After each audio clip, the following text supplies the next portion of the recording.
4-5টা বছর ধরে আমার জীবন সাদা কালোই থেকে যাচ্ছে, কোনো রং দেখতে পাচ্ছি না আমি আমার জীবনে। কয়েকটা বছর ধরে একইভাবে কাটছে রিদিম ওয়াইজ একইভাবে বছরগুলো কাটছে। নিউ ইয়ার আসছে ঠিকই, কিন্তু সেটা হ্যাপি আর হচ্ছে না। নিউ ইয়ার শুধু নিউ ইয়ারই রয়ে গেছে, হ্যাপিটা হচ্ছে না। তো তোমরা যখন আমাকে উইশ করো হ্যাপি নিউ ইয়ার, আমার মনে না তখন এক্সপেকটেশন জেগে যায় যে এই বছরটা অন্তত তাহলে হ্যাপি হলেও হতে পারে, কিন্তু না, হয় না, হচ্ছে না।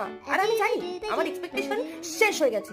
আগামী যে বছরগুলো আসছে সেই বছরগুলো যে একইভাবে ট্রেন্ডিং ওয়াইজ কাটবে আমি জেনে গেছি, আমি বুঝে গেছি। তাই আমাকে হ্যাপি নিউ ইয়ার কেউ উইশ করবে না। যদি কেউ করো তাহলে আমি সোজা ডিরেক্ট ব্লক করে দেবো। হ্যাপি ট্যাপি তো আর হওয়ার কিছু নেই। কি হবে, প্রত্যেকবারের মতো কিছু পুরনো মানুষের নতুন রূপ দেখবো, কিছু মানুষ তাদের আসল রূপে আসবে, নিজের রূপ দেখাবে, কেউ গিরগিটির মতো রং বদলাবে। টুইস্ট বছরের পর বছর ধরে শুধু আমি ক্লাইম্যাক্স দেখে যাচ্ছি।